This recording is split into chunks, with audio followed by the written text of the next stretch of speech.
దేవుని యొక్క వాక్యం చాలా ప్రాముఖ్యమైనటువంటిది. ఎందుకంటే దేవుడు ఆయన నామమంతటి కంటే కూడా ఆయన వాక్యమును హెచ్చించి ఉన్నాడు అని వాక్యములో వ్రాయబడిన కారణమును బట్టి మరి దేవుని యొక్క వాక్యం చాలా ప్రాముఖ్యమైనటువంటిది. దేవుని యొక్క వాక్యాన్ని విందాం. గత కొద్ది వారములుగా దేవుని యొక్క నామములను గూర్చి మనం వింటూ ఉన్నాం. నామమును అర్థం చేసుకొనడం చాలా ప్రాముఖ్యమండి. దేవుని యొక్క వాక్యములో వ్రాయబడి ఉంది, ఆయన నామమును బట్టి ప్రార్థించు వారిలో ఎవరున్నారు? సమూయేలు ఉండెను. వారు ఆయన నామమును బట్టి ప్రార్థించారేమో, దేవుడు వారి ప్రార్థన ఆలకించాడు అని వాక్యములో మనం చదువుతున్నాం. కాబట్టి దేవుడు ఏమై ఉన్నాడు అనేటువంటిది మనం అర్థం చేసుకోవాలి. దేవునికి స్తోత్రం కలుగునుగాక. హల్లెలూయా. ఆయన నామములు ఆయన ఏమై ఉన్నాడు అనేటువంటి దానిని మనకు తెలియచేస్తూ ఉన్నాయి. దేవునికి స్తోత్రం. ఈరోజు ఆయన నామములలో మరొక నామాన్ని మీకు జ్ఞాపకం చేస్తాను. యెహోవా సిద్కెను. అందరూ చెప్పండి, యెహోవా సిద్కెను. ఆయన నామములలో మరొక నామం ఏంటంటే యెహోవా సిద్కెను. యెహోవా సిద్కెనుగా ఆయన తన ప్రజలకు తన్ను తాను ప్రత్యక్షపరుచుకున్నాడు. యెహోవా సిద్కెను అంటే యెహోవా మన నీతి అని అర్థం. ఆయనే మన నీతి అయి ఉన్నాడు అని చెప్పి దేవుడు తన ప్రజలకు తనను తాను ప్రత్యక్షపరుచుకున్నాడు. దేవునికి స్తోత్రం కలుగునుగాక. హల్లెలూయా. దేవుని యొక్క వాక్యములో మనం చూస్తే ఆయన ఎక్కడ ప్రత్యక్షపరుచుకున్నాడు అనేటువంటిది మనం చూద్దాం. ఇర్మియా గ్రంథానికి రండి. ఇర్మియా గ్రంథం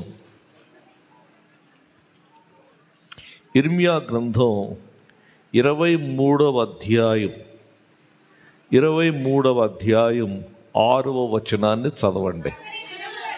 అతని దినములలో యూదా రక్షణ నొందును, ఇశ్రాయేలు నిర్భయముగా నివసించును.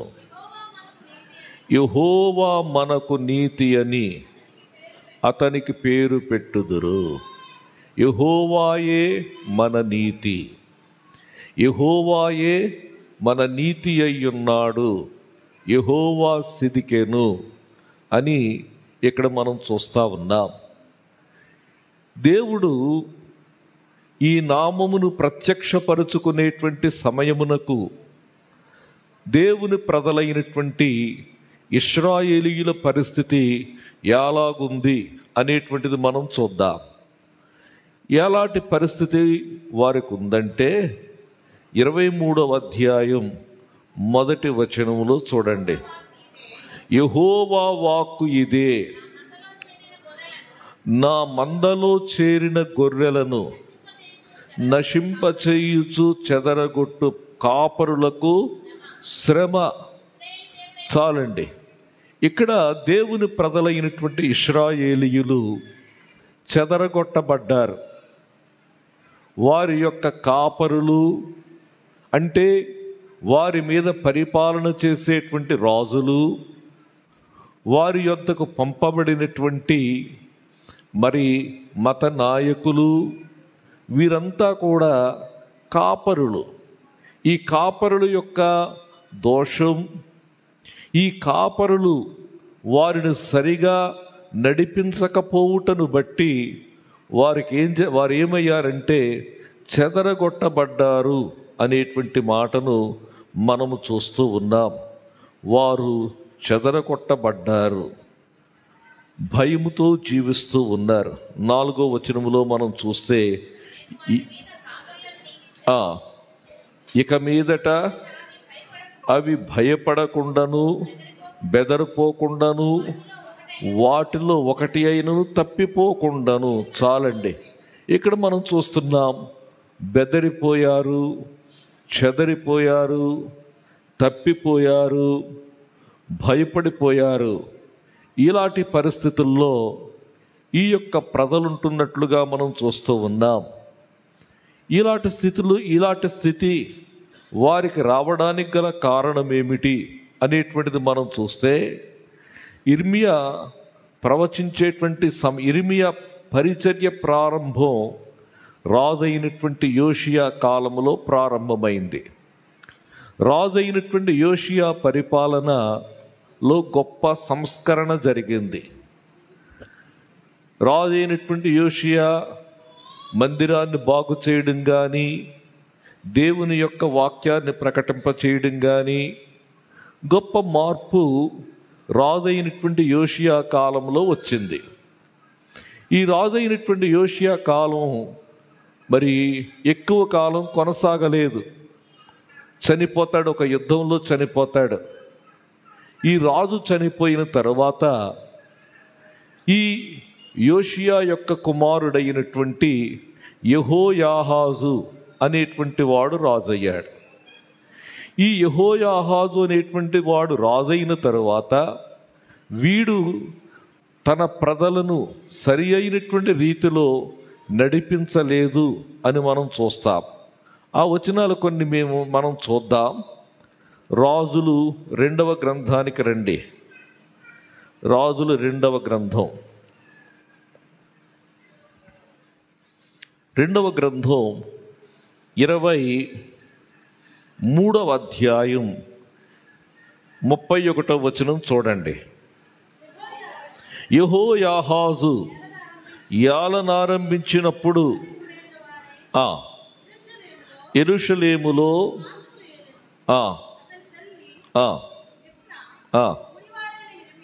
చాలండి. ఇక్కడ మనం చూస్తూ ఉన్నాం, 32వ వచనంలో అంటున్నాడు, ఇతడు తన పితరులు చేసినదంతటి ప్రకారముగా యెహోవా దృష్టికి చెడు నడత నడచెను.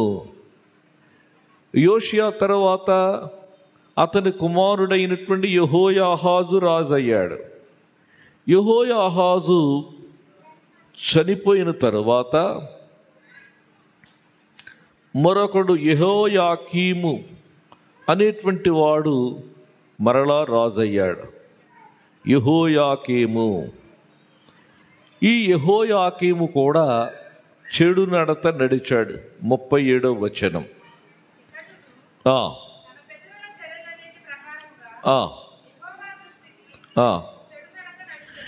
యెహోవా దృష్టికి చెడు నడత నడిచేను అని మనం చూస్తూ ఉన్నాం.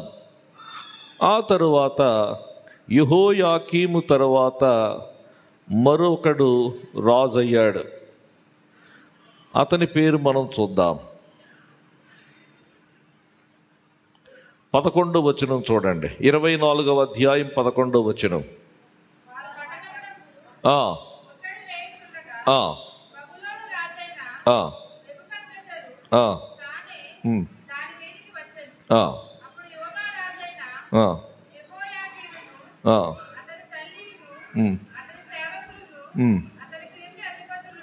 అతని తరువాత యెహోయాకీను అనేటువంటి వాడు రాజయ్యాడు.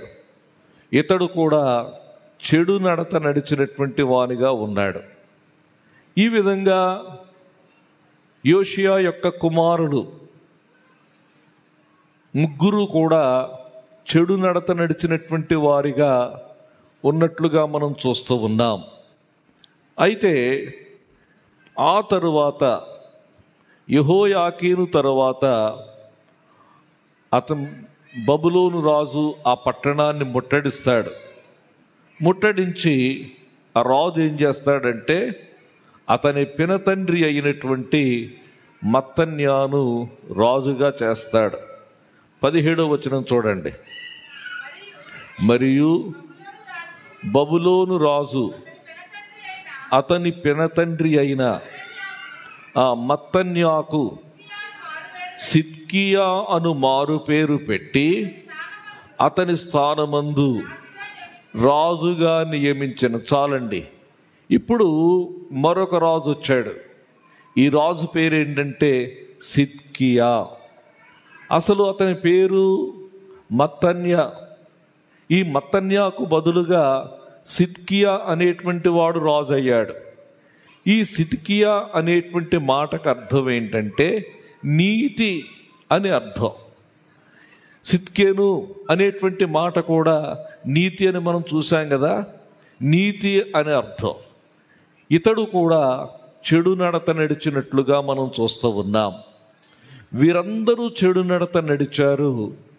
ఇశ్రాయేలు ప్రజలు వీరి యొక్క చెడు నడతను బట్టి వారు ఏమయ్యారంటే మరి వారు చెరలోనికి చెదరగొట్టబడినట్లుగా మనం చూస్తూ ఉన్నాం. వీరు చెదరగొట్టబడ్డారని మనం గమనిస్తూ ఉన్నాం. ఈలాగు ఈ రాజు నీతి అనేటువంటి పేరు కలిగినటువంటి రాజే గాని తన ప్రజలను నీతి మార్గములో నడిపించినటువంటి వాడు కాదు. అతని పేరుకు తగిన జీవితం లేదు. అతని పేరునకు భిన్నమైనటువంటి జీవితాన్ని గడుపుతూ ఉన్నటువంటి సమయంలో దేవుడు తానేమై ఉన్నాడో ప్రత్యక్షపరుచుకున్నాడు. దేవునికి స్తోత్ర. ప్రజలందరూ కూడా సిద్కియా వైపు వారి యొక్క మనసుంటే వారి మనసును మళ్లింపచేస్తూ నేనే మీకు నీతి అయి ఉన్నాను అని దేవుడు బయలుపరుచుకున్నాడు. అది దేవునికి స్తోత్ర. ప్రజలు చెదరగొట్టబడ్డారు, భయముతో జీవిస్తూ ఉన్నారు,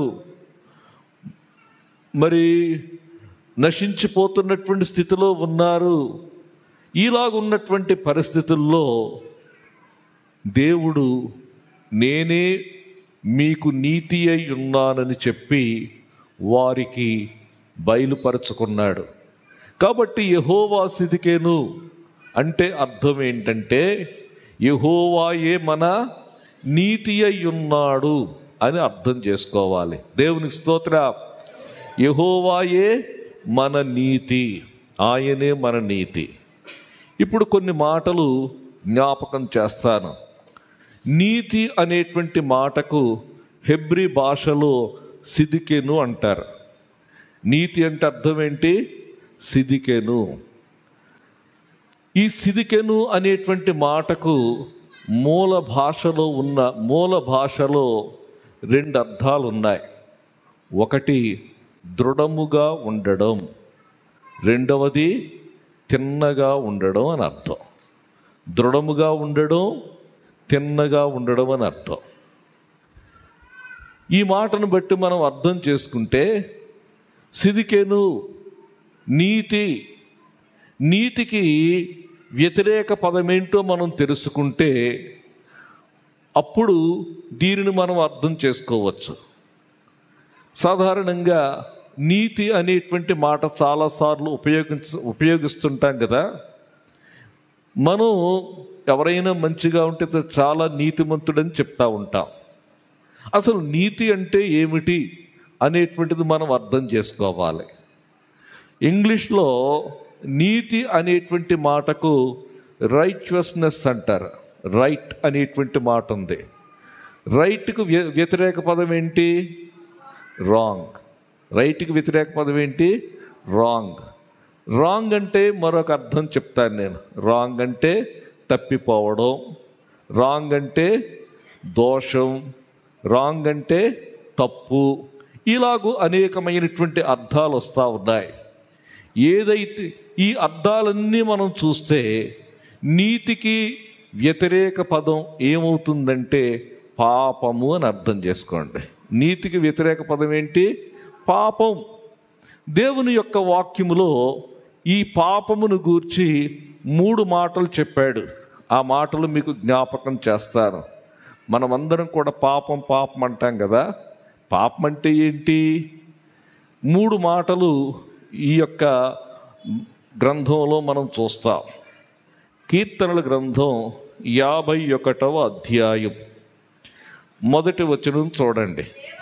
దేవా, నీ కృప చొప్పున నన్ను కరుణింపుము. నీ వాత్సల్య బాహుళ్యము చొప్పున నా అతిక్రమములను తుడిచివేయుము.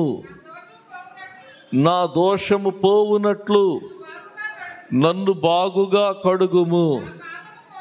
నా పాపము పోవునట్లు నన్ను పవిత్రపరచుము. ఇక్కడ గమనించండి, 3 మాటలు ఉన్నాయో లేవో చెప్పండి. 1 అతిక్రమము ఉంది కదా, 2 దోషము, 3 పాపము. ఈ యొక్క 3 మాటలు ఇక్కడ మనం చూస్తూ ఉన్నాం. మరొక మాట కూడా మీకు జ్ఞాపకం చేస్తాను నేను. పరిశుద్ధ గ్రంథం నుండి మరొక మాట మనం చూద్దాం. నిర్గమకాండము గ్రంథం 34వ అధ్యాయం 7వ వచనం చూడండి. 1000 మందికి కృపను చూపుచు దోషమును అపరాధమును పాపమును క్షమించును. చాలండి. ఇక్కడ కూడా 3 మాటలు మనం చూస్తున్నాం. దోషము, అపరాధము, పాపము అనేటువంటి మాటలు మనం చూస్తున్నాం. ఈ 3 మాటలు మనకేం తెలియచేస్తున్నాయంటే పాపం అంటే ఏంటో తెలియచేస్తూ ఉన్నాయి. పాపం అంటే ఏంటో తెలియచేస్తూ ఉన్నాయి. ఈ పాపం అంటే ఏమిటో మనం అర్థం చేసుకోవాలంటే మొదటి మాట అతిక్రమము అనేటువంటి మాట గమనించండి. ఏంటది? అతిక్రమము. అతిక్రమం అంటే దేవుడు ఒక చాలా దృఢముగా ఒకటి పెట్టాడు. ఒకటి ఉందనుకోండి, ఒక లైన్ ఉందనుకోండి, చాలా బలంగా ఉంది. దీనిని దాటి వెళ్ళడమే అతిక్రమం. దేవుడు పెట్టినటువంటి స్టాండర్డ్, దేవుడు పెట్టినటువంటి ఆ గీతను దాటడం అతిక్రమము అని మనం అర్థం చేసుకోవాలి. నిజమే ప్రియులారా, చాలామంది ఈ దేవుడు నియమించినటువంటి నియమాన్ని అతిక్రమిస్తూ ఉంటాం. దేవుడు నియమం పెట్టాడు. ప్రతిదానికి ఒక నియమం ఉంది. నియమం ప్రకారంగా సమస్తము కూడా నిర్వర్తించబడాలి, జరగాలి. దేవుడు పెట్టినటువంటి నియమాన్ని ఎప్పుడైతే మనం దాటుతామో దాని అర్థం ఏంటంటే అది అతిక్రమమవుతుంది. అదేమవుతుంది? అతిక్రమము. చాలాసార్లు దేవుడు నియమించినటువంటి నియమాన్ని సర్వ సృష్టి కూడా పాటిస్తూ ఉంది, నియమాన్ని వెంబడిస్తూ ఉంది. దేవుడు ఏర్పరిచినటువంటి నియమం ప్రకారంగా వెళతా ఉంది. ఈ నియమాన్ని గనక మనం దాటితే అదేమవుతుంది? అతిక్రమం అవుతుంది. మీకు ఒక ఉదాహరణ చెప్తాను. ఆటల పోటీలు జరుగుతూ ఉన్నాయి. ఆటల పోటీలు జరుగుతున్నప్పుడు ఒక ట్రాక్ గీస్తారు కదా. ఈ యొక్క పరుగెత్తేటువంటి వాడు ఈ యొక్క బరుల మధ్యలోనే పరిగెట్టాలి. బరి దాటి రాకూడదు. బరి దాటి వచ్చాడంటే నియమము ఉల్లంఘించినట్లే. ఒకసారి ఏం జరిగిందంటే ఒలింపిక్స్ జరుగుతూ ఉన్నాయి. ఈ ఒలింపిక్లో చాలా వేగంగా పరిగెత్తగలిగినటువంటి వాడు బెన్ జాన్సన్ అని ఒక అతను పరిగెట్టాడు. చాలా వేగంగా పరిగెట్టాడు, పతకం సంపాదించుకున్నాడు. పందెములు గెలిచాడు, పతకం సంపాదించుకున్నాడు. పతకం సంపాదించుకున్న తర్వాత చూస్తే అతడు నియమాన్ని ఉల్లంఘించాడని తేలింది. నియమాన్ని ఎప్పుడైతే ఉల్లంఘించాడని తేలిందో ఇచ్చినటువంటి పతకాన్ని ఏం చేశారు? వెనక్కి తీసుకున్నారు. కాబట్టి అతిక్రమం అంటే అర్థం ఏంటంటే దేవుడు నియమించిన నియమాన్ని దాటడం. మనకి కొన్ని నియమాలు ఉన్నాయి. విశ్వాస జీవితంలో మనకు కొన్ని నియమాలు ఉన్నాయి. ఆ నియమాన్ని మనం అతిక్రమించినట్లయితే మనము మనము చేజార్చుకున్నట్లే, మనం అతిక్రమించినటువంటి వారంగా ఉంటామని మీకు తెలియచేస్తూ ఉన్నాను. ఒక మాట మీకు జ్ఞాపకం చేస్తాను. తిమోతికి వ్రాసిన 2వ పత్రిక 2వ అధ్యాయం 5వ వచనం చూడండి. మరియు జట్టి అయిన వాడు పోరాడునప్పుడు నియమం ప్రకారముగా పోరాడకుంటే వానికి కిరీటము దొరకదు. నియమాన్ని పాటించాలి అని చెప్పి దేవుని యొక్క వాక్యములో మనం చూస్తూ ఉన్నాం. దేవునికి స్తోత్రం కలుగునుగాక. మీకు కొన్ని ఉదాహరణలు చెప్తాను. దేవుడు పాత నిబంధన కాలంలో కూడా కొన్ని నియమాలు పెట్టాడు. ఉదాహరణకు, ఎవరైనా రాజుగా ఉన్నట్లయితే ఆ రాజు అయినటువంటి వాడు ఎలాగుండాలో దేవుడు ఏం చేశాడంటే ఒక నియమాన్ని పెట్టాడు. చూడండి, ఆ మాటలు మీకు జ్ఞాపకం చేసుకుందాం. దేవునికి స్తోత్రం కలుగునుగాక. హల్లెలూయా, హల్లెలూయా, హల్లెలూయా. ఆ మాటలు మనం చూస్తే ద్వితీయోపదేశకాండం గ్రంథం 17వ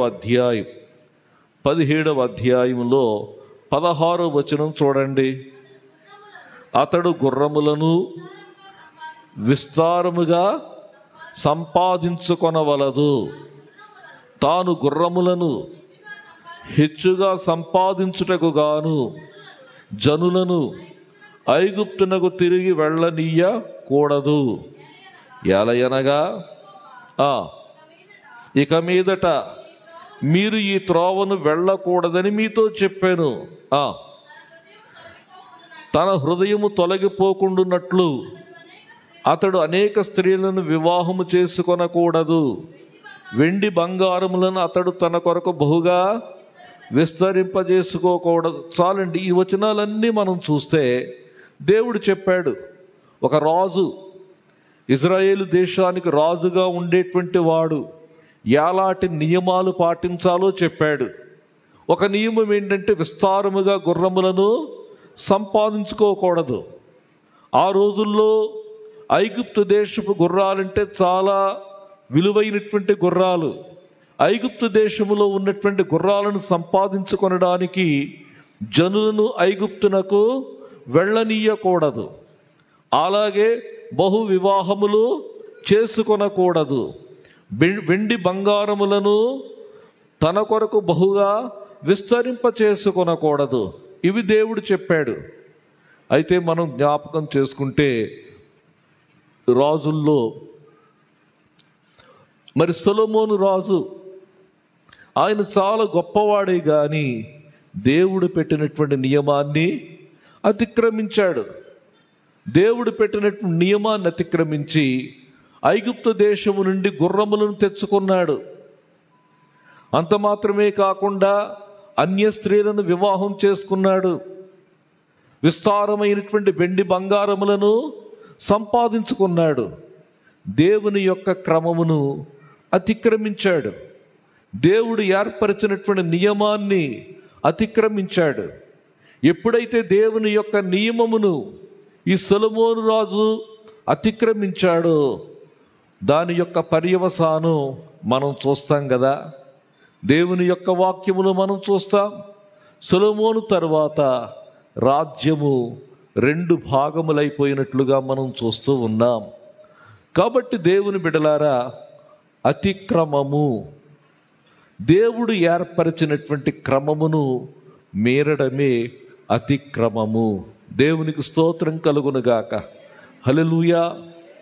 మన యొక్క వ్యక్తిగతమైనటువంటి జీవితాల్లో, మన కుటుంబ జీవితాల్లో దేవుడు కొన్ని నియమాలు పెట్టాడు. మనకు కొన్ని నియమాలు ఉన్నాయి. ఏ విధంగా జీవించాలి నియమం ఉంది. ఈ నియమాన్ని మనం మీరడానికి వీల్లేదు. పాపం అంటే అర్థం ఏంటంటే అతిక్రమము. మన స్టాండర్డ్ ఏంటంటే వాక్యమే. వాక్యమును మీరి మనం వెళ్ళకూడదు. వాక్యాన్ని అతిక్రమించకూడదు. ఇది పాపమంటే అతిక్రమము. రెండవది, నేను చెప్పాను కదా, నీతి అంటే చాలా దృఢముగా ఉన్నటువంటి ఒక స్టాండర్డ్ అన్నమాట. దీనిని మనం వంచకూడదు. దీనిని మనం వంచితే ఏమవుతుందంటే దోషమవుతుంది. దీనిని వంచితే ఏమవుతుంది? దోషమవుతుంది. వాక్యాన్ని ఎవరికి వారు తమకు అనుకూలముగా వంచుకోకూడదు.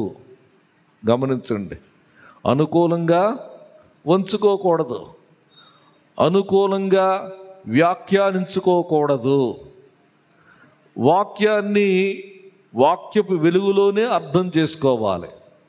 చాలాసార్లు ఏం చేస్తారంటే దేవుని యొక్క వాక్యాన్ని తమ స్వార్థం కోసం వారు ఏం చేస్తారు? మలుచుకుంటారు, వంచుకుంటారు. ఆ విధంగా మనము చెయ్యకూడదనేటువంటి మాటను మీకు తెలియచేస్తా ఉన్నాను. దేవునికి స్తోత్రం కలుగునుగాక. హల్లెలూయా. అందుకే అంటాడు సామెతల గ్రంథం 30వ అధ్యాయం 6వ వచనంలో చూడండి, ఆయన మాటలతో ఏమీయు చేర్చకుము,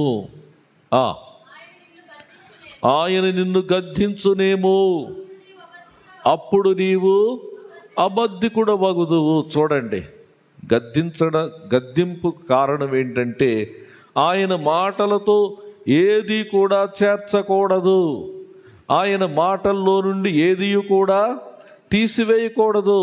దేవునికి స్తోత్రం కలుగునుగాక. హల్లెలూయా. ఏది కలపకూడదు, ఏది తీసివేయకూడదు. దేవునికి స్తోత్రం కలుగునుగాక. హల్లెలూయా. చూడండి, మరొక మాట మీకు జ్ఞాపకం చేస్తాను. ప్రకటన గ్రంథం 22వ అధ్యాయం 18వ వచనం చూడండి. ఈ గ్రంథమందున్న ప్రవచన వాక్యములను విను ప్రతివానికి నేను సాక్ష్యమిచ్చినది ఏమనగా, ఎవడైనను వీటితో మరి ఏదైనను కలిపిన ఎడల ఈ గ్రంథములో వ్రాయబడిన తెగుళ్ళు దేవుడు వానికి కలుగ చేయను. ఏదో మీ సొంత కవిత్వం కలపకూడదు, మీ సొంత ఉద్దేశాలు కలపకూడదు, మీ సొంత ఆలోచనలు కలపకూడదు. దేవునికి స్తోత్రం. ఇంకా అంటున్నాడు, ఎవడైనను ఈ ప్రవచన గ్రంథమందున్న వాక్యములలో ఏదైనను తీసివేసిన ఎడల దేవుడు ఈ గ్రంథములో వ్రాయబడిన జీవవృక్షములోను పరిశుద్ధ పట్టణములోను వానికి పాలు లేకుండా చేయును. చాలా కఠినమైనటువంటి హెచ్చరికే కదా ఇది. దీనిలో వ్రాయబడినటువంటి తెగుళ్ళన్నీ కూడా కలుగ చేయబడతాయి. జీవవృక్షములో పాలు లేకుండా చేయబడుతుంది, పరిశుద్ధ పట్టణములో పాలు లేకుండా చేయబడుతుంది. కలపకూడదు. దేవునికి స్తోత్రం కలుగునుగాక. హల్లెలూయా. కలిపిన వారు ఎవరో ఒకరు చెప్పండి నాకు. దేవుని వాక్యాన్ని కలిపి తీసేసిన వాళ్ళు ఎవరున్నారు చెప్పండి. ఎవరు?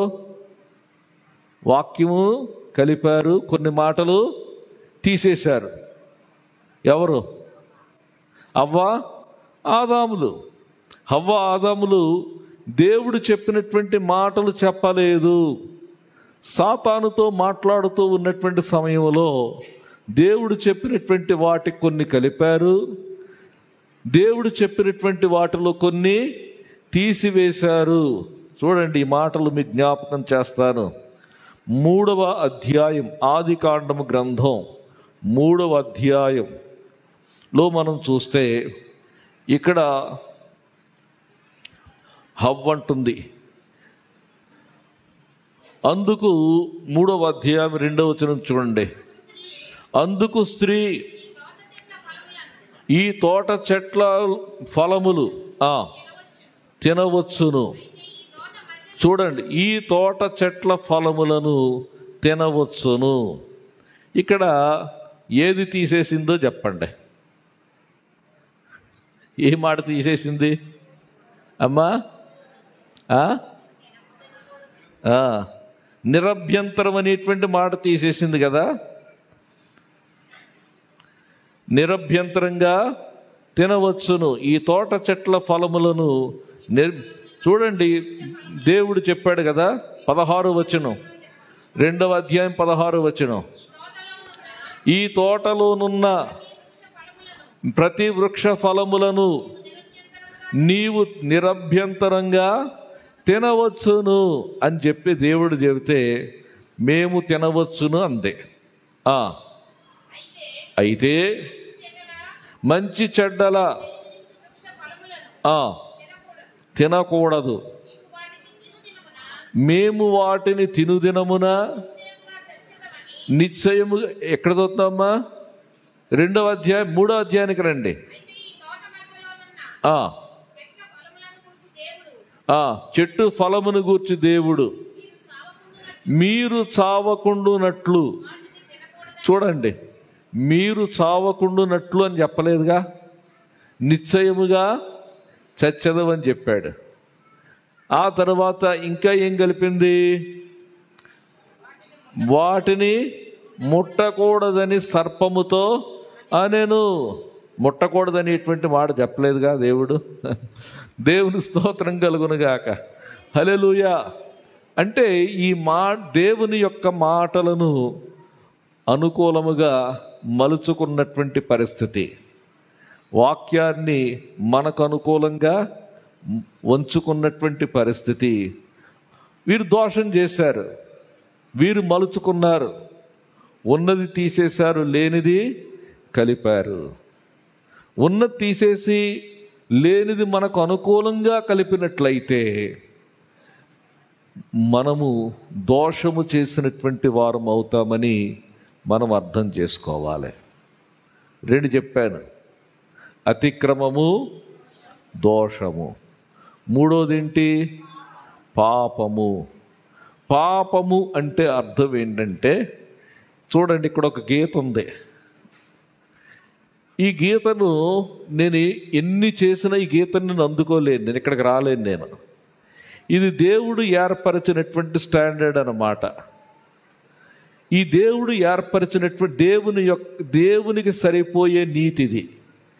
దేవునికి సరిపోయే నీతిని నేను సంపాదించుకొనడానికి నేను ఎంత ప్రయత్నం చేసినా ఇక్కడే ఉంటున్నాను, కానీ ఇక్కడికి వెళ్ళలేకపోతున్నాను. కాబట్టి ఈ 3 మాటలను బట్టి మనం అర్థం చేసుకోవాలి ఏంటంటే, ఈ 3 అతిక్రమము, దోషము, పాపము, ఈ 3 కూడా పాపం అనే పెద్ద మాటతో మనం చెప్పుకోవచ్చు. ఇప్పుడు అర్థమైందా? పాపము. ఈ పాపము వలన మనకేం కలుగుతుంది? పాపం వలన ఏం కలుగుతుంది? మరణం. పాపము వలన వచ్చు జీతం మరణం.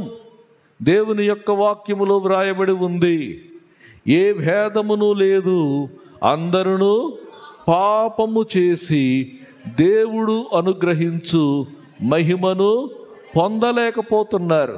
ఏ భేదము లేదు, అందరూ పాపము చేసి. అందరూ పాపం చేశారంటే దాని అర్థం ఏంటంటే, ఎవ్వరూ కూడా దేవుని నీతికి సరిపోయిన నీతి ఎవ్వరు కూడా సంపాదించుకోలేకపోయారు. ఎవరు కూడా సంపాదించుకోలేకపోయారు.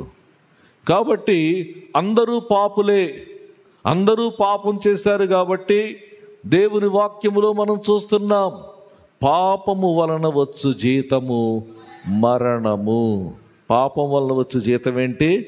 మరణం. పాపం వలన మానవుడు పొందుకుంటున్నటువంటిది మరణం పొందుకుంటా ఉన్నాడు. కాబట్టి ఈ పాపము మరణాన్ని తీసుకుని వచ్చింది. మరణం అంటే అర్థం ఏంటంటే, దేవుని నుండి వేరై ఉండడం, దేవునితో సంబంధం లేకుండా గడుపుతూ ఉన్నాడు. పాపముల చేతను అపరాధముల చేతను మానవుడు చచ్చిన స్థితిలో ఉన్నాడు, మరణించినటువంటి స్థితిలో ఉన్నాడు.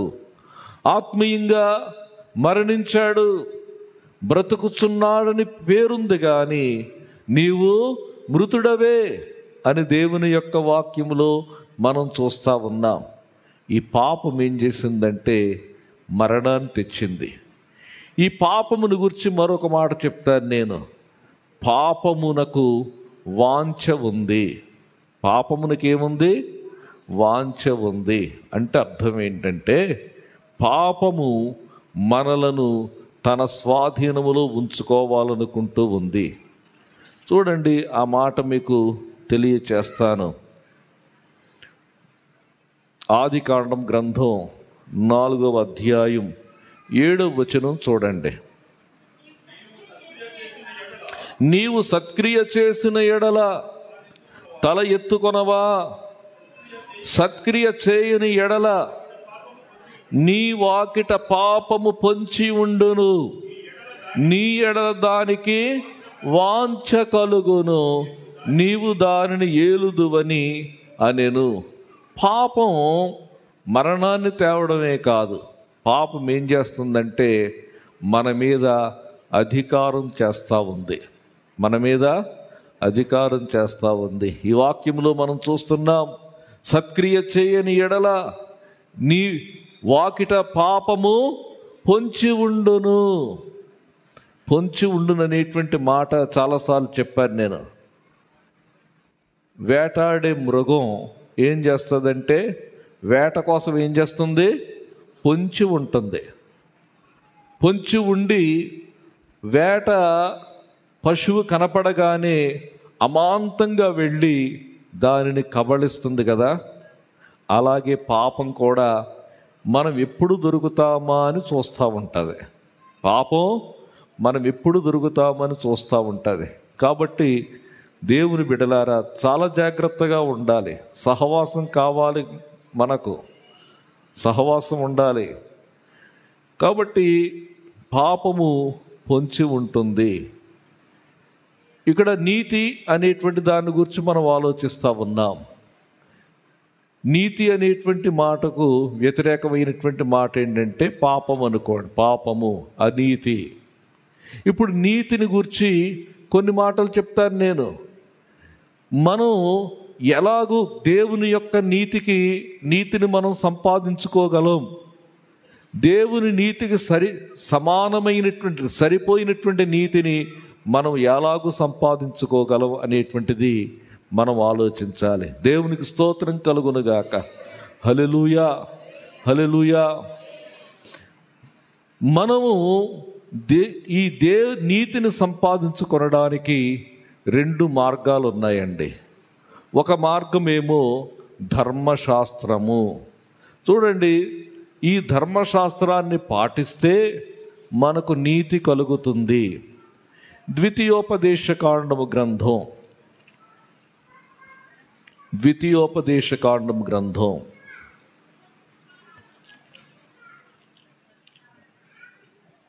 6వ అధ్యాయం 25వ వచనం చూడండి. మన దేవుడైన యెహోవా మనకు ఆజ్ఞాపించున్నట్లు ఆయన సన్నిధిని ఈ సమస్తమైన ఆజ్ఞలను అనుసరించి మనము నడుచుకొనున్నప్పుడు మనకు నీతి కలుగును. నీతిని సంపాదించుకోవాలంటే ఏం చేయాలి? దేవుడు మనకు ఆజ్ఞాపించినట్లుగా ఆయన సన్నిధిని సమస్తమైన ఆజ్ఞలను అనుసరించి నడుచుకోవాలండి. సమస్తమైనటువంటి ఆజ్ఞలను అనుసరించి నడుచుకోవాలి. ఇంకొక మాట జ్ఞాపకం చేస్తాను. లేవీకాండ గ్రంథం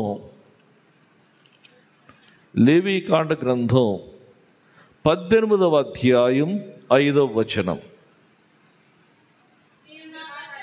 మీరు నా కట్టడలను నా విధులను ఆచరింపవలెను, వాటిని గైకొనువాడు వాటి వలన బ్రతుకొను, నేను యెహోవాను.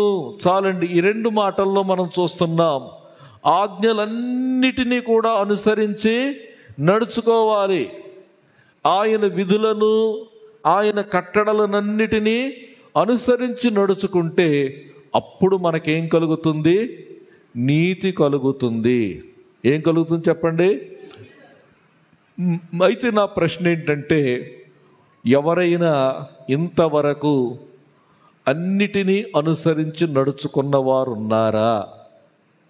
ఇది అన్నిటినీ అనుసరించి నడుచుకున్నటువంటి వారు ఎవరైనా ఉన్నారా అని మనం ప్రశ్నించుకుంటే మరొక మాట మనం చూద్దాం దీనికి జవాబు. రోమాపత్రిక 3వ అధ్యాయం 10వ వచనం చూడండి.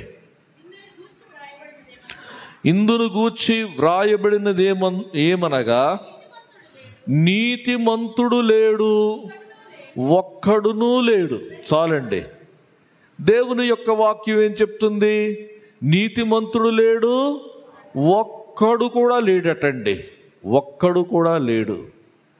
కాబట్టి ఏ ఒక్క వ్యక్తి కూడా, ఈ భూమి మీద పుట్టినటువంటి ఏ మనిషి కూడా పూర్తిగా దేవుని యొక్క ఆజ్ఞలను, దేవుని యొక్క విధులను, కట్టడలను అనుసరించినటువంటి వానిగా లేరు. అయితే ఎందుకు ఇచ్చాడు కట్టడలు? ఎందుకు ఇచ్చాడు దేవుడు? ఈ యొక్క విధులన్నిటిని ఎందుకు ఇచ్చాడు? మోషే ద్వారా ధర్మశాస్త్రమును దేవుడు ఎందుకు ఇచ్చాడు? ఇది నా ప్రశ్న. ఊరికినిచ్చాడమ్మా? ఇవ్వలేదు కదా. ఇప్పుడు మీకు ఒక ఉదాహరణ చెప్తాను నేను. చిన్నప్పుడు, మీకు ఇప్పుడు లేదులేండి, పిల్లలు పుస్తకాలు పట్టక మునుపు ఏం చేసేవారంటే, పెద్ద బాల శిక్షను పుస్తకం ఉండేది. ఏంటది? పెద్ద బాల శిక్ష. ఈ పెద్ద బాల శిక్షలో బొమ్మలేసి పిల్లలు అర్థమయ్యే రీతిలో ఉండేవి. ఈ పెద్ద బాల శిక్ష ఎందుకంటే రాబోయేటువంటి క్లాసుల్లో పుస్తకాలు చదవడం కోసం అన్నమాట. ఇంకొక మాట చెప్తాను నేను. ఇంకోటి ఏంటంటే, దేవుడు ఎందుకు ఈ ధర్మశాస్త్రాన్ని ఇచ్చాడంటే, వారు, ఇది ట్రైనింగ్ అన్నమాట. ఇదేంటిది? ట్రైనింగ్. కుమారుడు అయ్యే వరకు కూడా బాలుడుగా ఉన్నంతకాలం వాడు బాల శిక్షకుల క్రింద ఉంటాడు. అది అందుకే దేవుడు ఈ యొక్క ధర్మశాస్త్రాన్ని ఇచ్చాడు. కానీ ఎవ్వరు కూడా ఇది పాటించలేదు. కాబట్టి దేవుడు మనిషిని నీతిమంతునిగా తీర్చడానికి మరొక ఏర్పాటు చేశాడు. దేవునికి స్తోత్రం. ఇక్కడ చూడండి, రోమాపత్రిక 3వ అధ్యాయం 20వ వచనం చూడండి. యాలయనగా ధర్మశాస్త్ర సంబంధమైన క్రియల మూలముగా ఏ మనుష్యుడును ఆయన దృష్టికి నీతిమంతుడని తీర్చబడడు. ధర్మశాస్త్ర సంబంధమైనటువంటి క్రియల మూలంగా ఏ మనుష్యుడు కూడా దేవుని యొక్క దృష్టికి నీతిమంతుడని తీర్చబడడు. ఇంకొక మాట మనం చూద్దాం. చూడండి, దేవుని యొక్క వాక్యములో మనం చూస్తే గలతీ పత్రిక 2వ అధ్యాయం 21వ వచనం చూడండి. నేను దేవుని కృపను నిరర్ధకము చేయను, నీతి ధర్మశాస్త్రము వలననైతే ఆ పక్షమందు క్రీస్తు చనిపోయినది నిష్ప్రయోజనమే. ఒకవేళ ధర్మశాస్త్రం మూలంగా గనక నీతి కలుగుతుందనుకుంటే క్రీస్తు చనిపోవడం వ్యర్థం, నిష్ప్రయోజనం. కాబట్టి ఏ మనుష్యుడు కూడా ధర్మశాస్త్రమును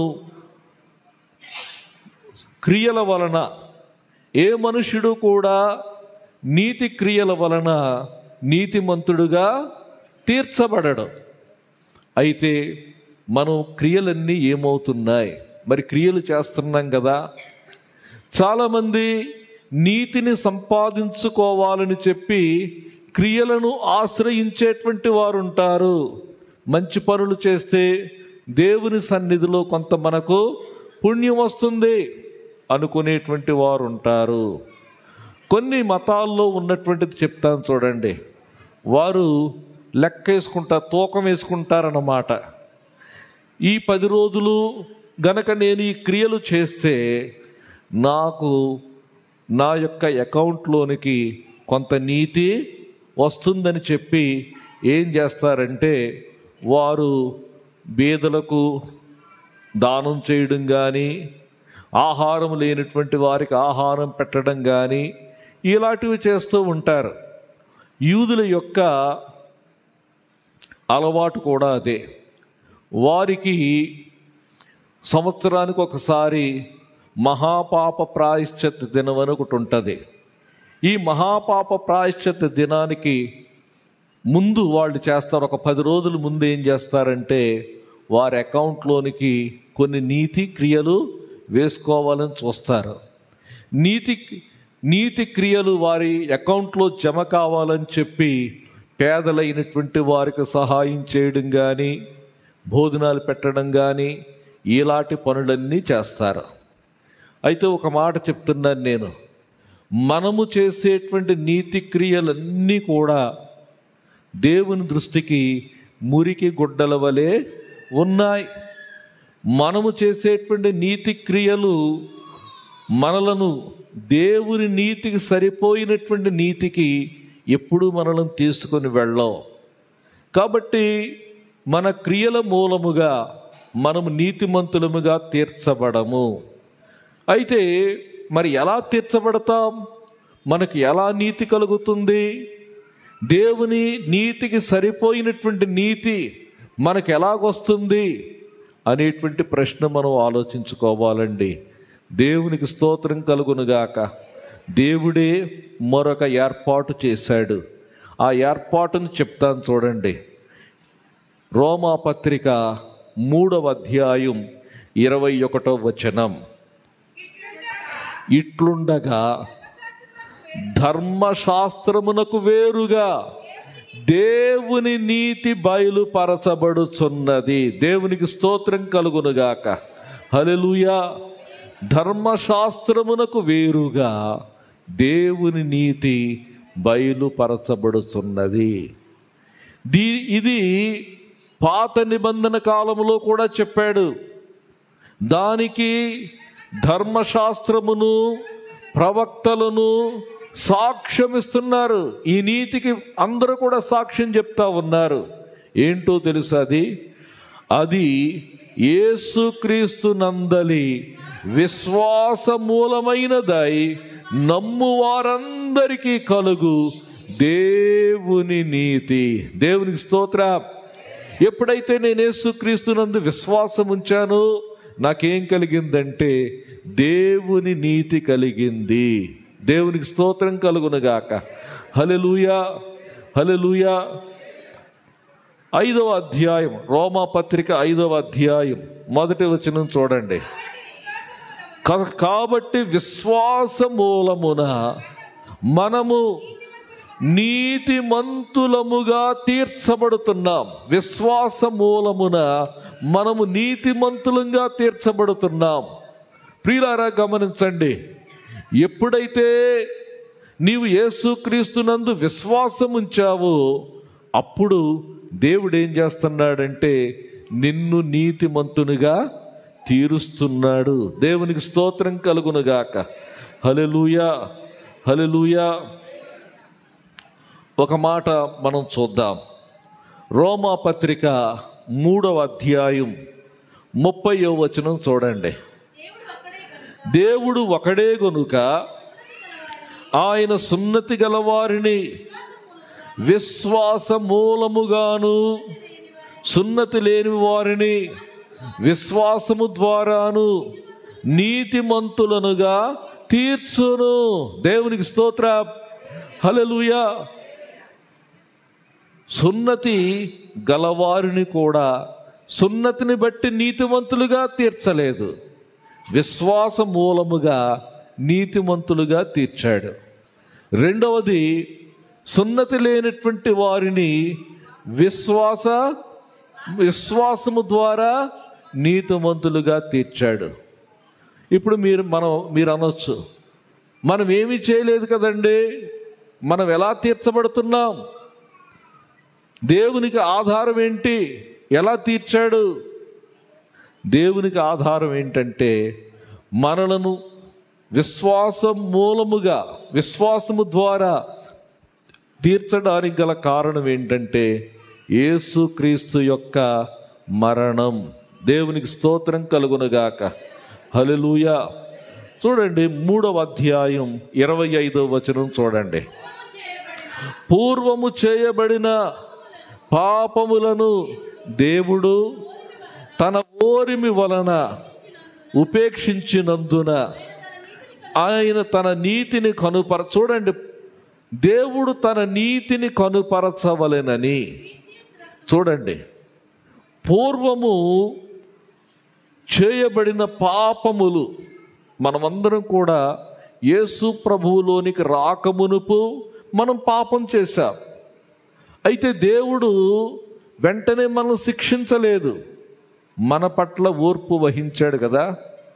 ఎందుకు ఓర్పు వహించాడంటే తన నీతిని మన పట్ల కనుపరచాలని చెప్పి యేసుక్రీస్తు రక్తమునందలి విశ్వాసము ద్వారా ఆయనను కరుణాధారముగా బయలుపరచను. దేవుడు కరుణించడానికి ఆధారం ప్రభు అయిన యేసుక్రీస్తు యొక్క మరణం. ఆయన రక్తం చిందించాడు కాబట్టి దేవుడు ఏం చేస్తున్నాడంటే ఆయన యందు విశ్వాసముంచిన వారందరినీ కూడా నీతిమంతులుగా చేస్తా ఉన్నాడు. దేవునికి స్తోత్రం కలుగునుగాక. హల్లెలూయా. కాబట్టి ఆయనే మనకు నీతి అయి ఉన్నాడు.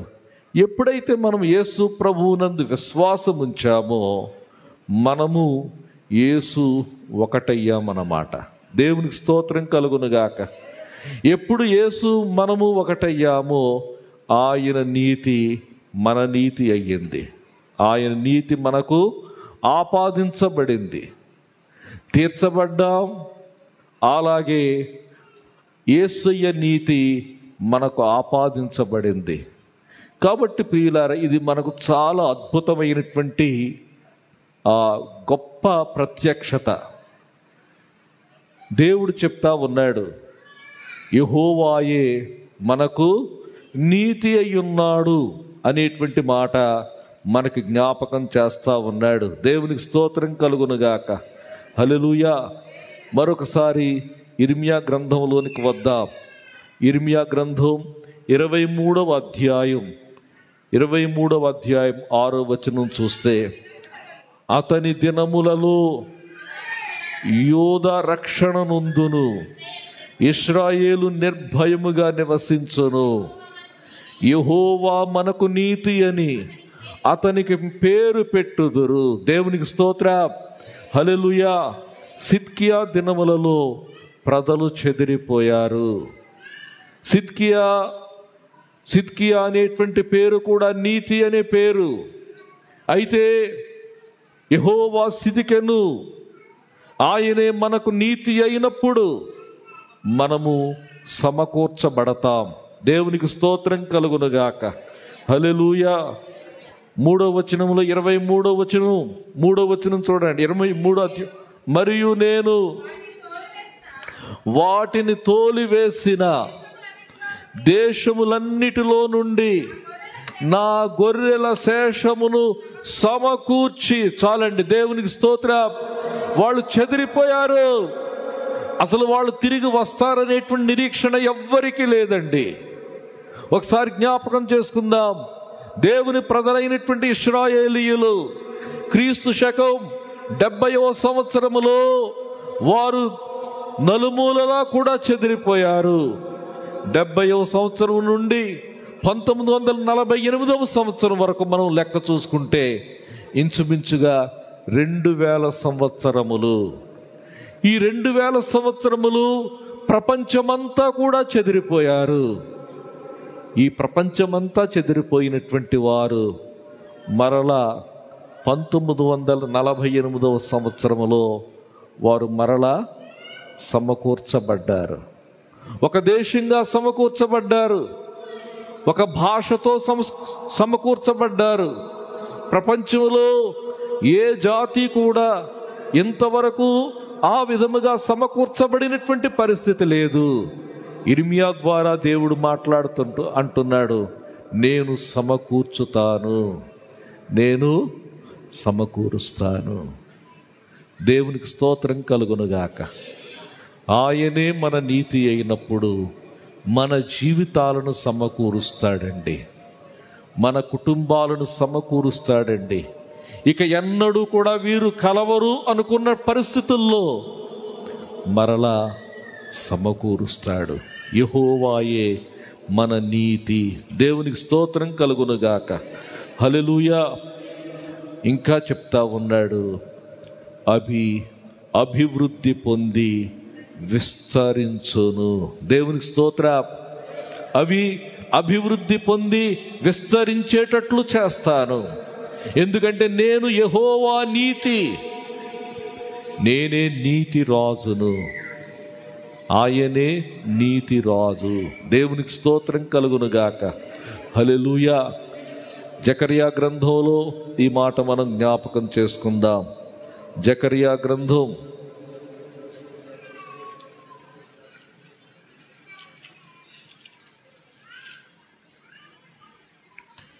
9వ అధ్యాయం 9వ వచనం చూడండి. సియోను నివాసులారా బహుగా సంతోషించుడి, యెరూషలేము నివాసులారా ఉల్లాసముగా ఉండుడి. ఈ రాజు, ఈ నీతి రాజు యెహోవా సిద్కెను, ఆయనే మీ నీతిగా మీ మధ్యకు వస్తా ఉన్నాడు, నీ యొద్దకు వస్తా ఉన్నాడు. నువ్వు సంతోషంగా ఉండు, ఉల్లాసంగా ఉండు, బహుగా సంతోషించండి. ఈ రాజు నీతిపరుడు. దేవునికి స్తోత్రం కలుగునుగాక. హల్లెలూయా. అంత మాత్రమే కాకుండా ఇశ్రాయేలు ఆ రాజుల కాలంలో వారు నిర్భయముగా నివసించలేకపోయారు. శత్రువులు వారి మీదకి వచ్చారు. మీరు అనొచ్చు, శత్రువులు వారి మీదకు వచ్చినప్పుడు వారికి యెహోవా నిస్సీగా ప్రత్యక్షపరుచుకోవచ్చు కదా. కానీ ఇక్కడ దేవుడు వీరికి మరొక ప్రత్యక్షత ఇచ్చాడు. యుద్ధము చేయువానిగా కాకుండా నీతి రాజుగా, ఆయనే నీతిగా ప్రత్యక్షపరుచుకున్నాడు. దేవునికి స్తోత్రం కలుగునుగాక. హల్లెలూయా. ఇశ్రాయేలు నిర్భయముగా నివసించును. యెహోవా మనకు నీతి, ఆయనే మన నీతి. దేవునికి స్తోత్రం. హల్లెలూయా. ఎవడైనను క్రీస్తునందున్న ఎడల వాడు నూతన సృష్టి. ఎఫెసీ పత్రిక 4వ అధ్యాయం 24వ వచనం. నీతియు యథార్థమైన భక్తియు గలవా దేవుని పోలికగా సృష్టింపబడిన క్రీస్తులో ఉంటేనే ఆయన నీతి మనకు కలుగుతుందని దీని యొక్క భావం. క్రీస్తులోనే మనకు నీతి. ఇప్పుడు మిమ్మల్ని అందరినీ ఒక ప్రశ్న వేస్తున్నాను నేను. నీతిమంతులు ఎంతమంది ఉన్నారు ఒకసారి చెయ్యి పైకెత్తండి. నీతిమంతులు ఎంతమంది ఉన్నారు ఒకసారి పైకెత్తండి. 1 2 3 4 5 6 7 8 9 10. ఈ సెక్షన్లో ఎవ్వరు నీతిమంతులు లేరా? ఎవరు లేరా? ఈ సెక్షన్లో ఎవరు లేరా నీతిమంతులు?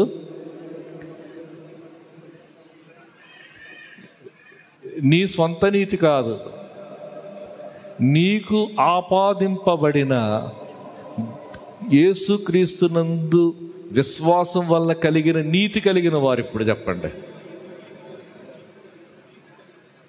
చూస్తున్నాను మిమ్మల్ని అందరినీ. నీకు లేదమ్మా? నువ్వు కాదా? నువ్వు కాదా? నువ్వు నీతిమంతురాలు కాదా?